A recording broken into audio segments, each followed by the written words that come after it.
Hello there. I want to talk to you about Paul's shipwreck on Malta.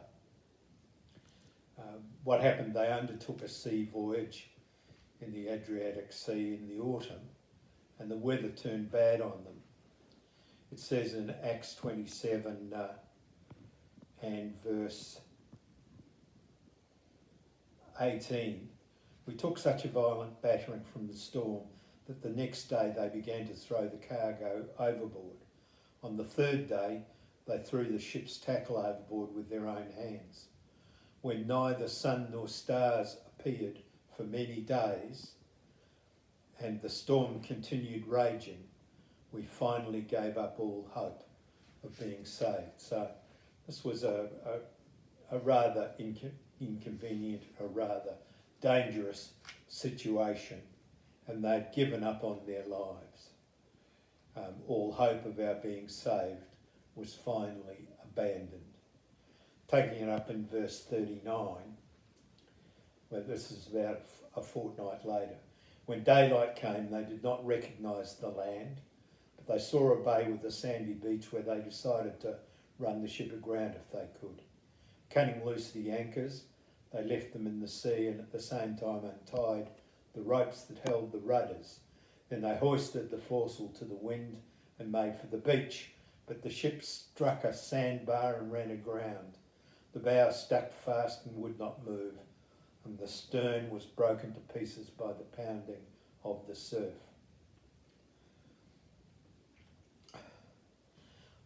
I want to pause there at this juncture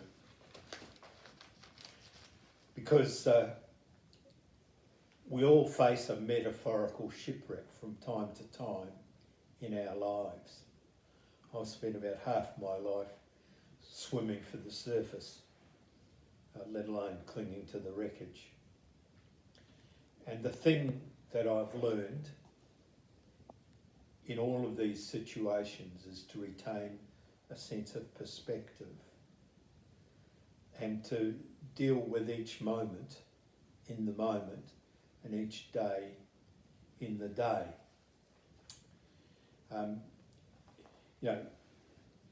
If we say that our shipwreck, the one that we're dealing with currently, is the COVID-19 epidemic, and say that it took place, in March or April of 2020, then,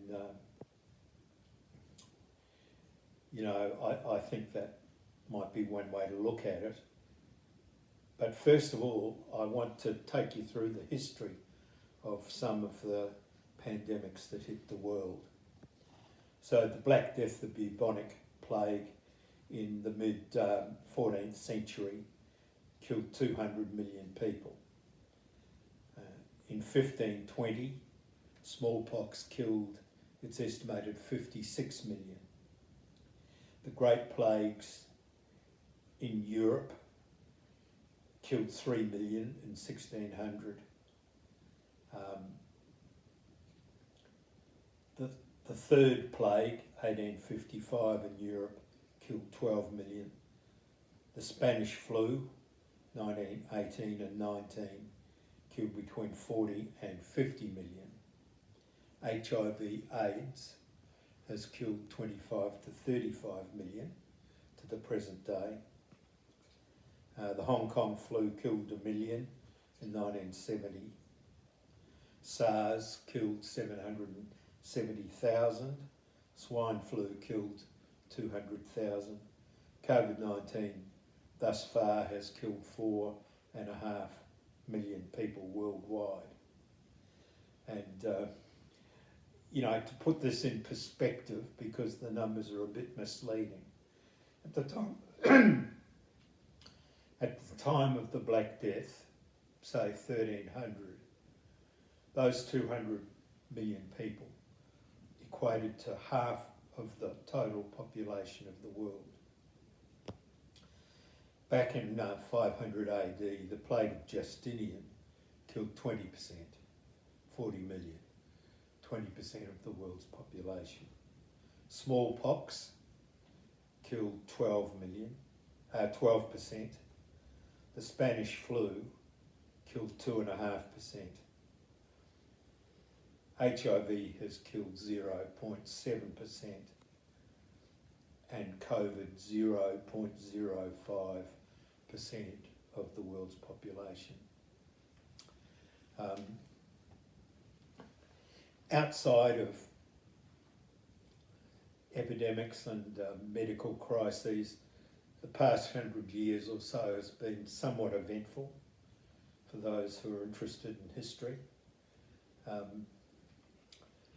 Going backwards, the global financial crisis was 2007. The Twin Towers terrorist attack was 2001. Vietnam War killed 2 million people from 1955 to 1975.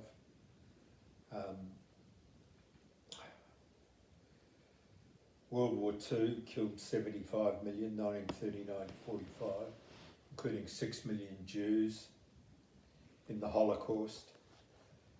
The Great Depression was 1929 to the late 30s. World War I killed 20 million, 1914 to 18. And immediately after that, the Spanish flu. So COVID-19 in Australia, 1,200 deaths. COVID-19 in Australia is inconvenient.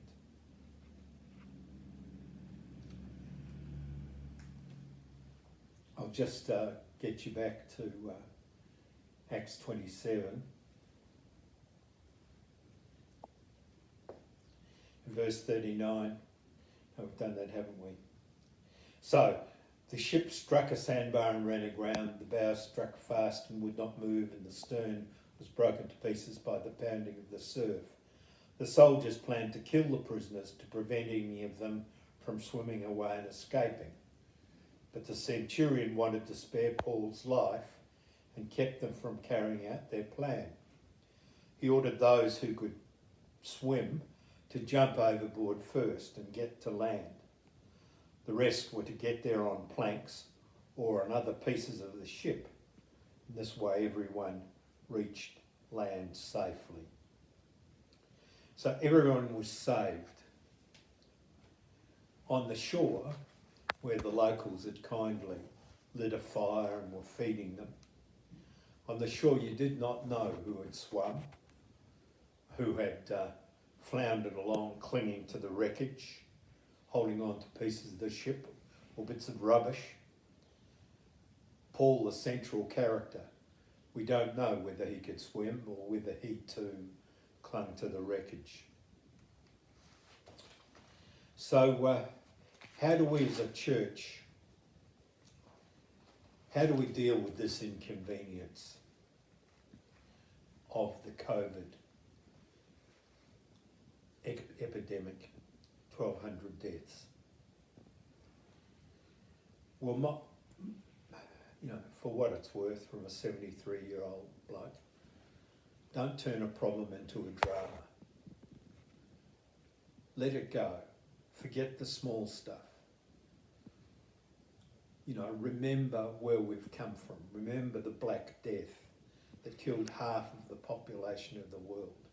Remember World War I, World War II. Remember the Twin Towers. Don't turn a problem into a drama. Let it go. Trust in the Lord. Live one day at a time and live by the moment. I just wanted to remind you of a passage in Corinthians 2 Corinthians 4 verse 17. Verse 15, for all things are for your sakes, that the abundant grace might through the thanksgiving of many redound to the glory of God, for which cause we faint not, but though our outward man perish, yet the inward man is renewed day by day. For our light affliction, which is but for a moment, works for us a far more exceeding and eternal weight of glory, while we look not at the things which are seen, but the things which are not seen. For the things which are seen are temporal, earthly, but the things which are not seen, spiritual, are eternal. So don't be discouraged, folks. Swim strongly towards the beach. If you need to, cling to the wreckage. And just remember that one of these times, this too will end. We'll get on top of it like they got on top of polio, like they got on top of the Spanish flu, like everything, like Ebola. It's inconvenient, but let's not stir it up into something that it doesn't need to be. Let's trust the Lord. Live every day, live every moment in Him. And let's show the world, show our neighbours, show our relatives that we are not deterred, that we trust in God, that what happens today doesn't matter a fig compared with what's going to happen to us when we're raised and resurrected to live with the Lord forever. I'm going to finish on Psalm 121. I lift up my eyes to the mountains. Where does my help come from? My help comes from the Lord, the maker of heaven and earth. He will not let your foot slip. He who watches over you will not slumber. Indeed, he who watches over Israel will neither slumber nor sleep. The Lord watches over you. The Lord is your shade at your right hand. The sun will not harm you by day, nor the moon by night. The Lord will keep you from all harm. He'll watch over your life. The Lord will watch over your coming and going, both now and forevermore.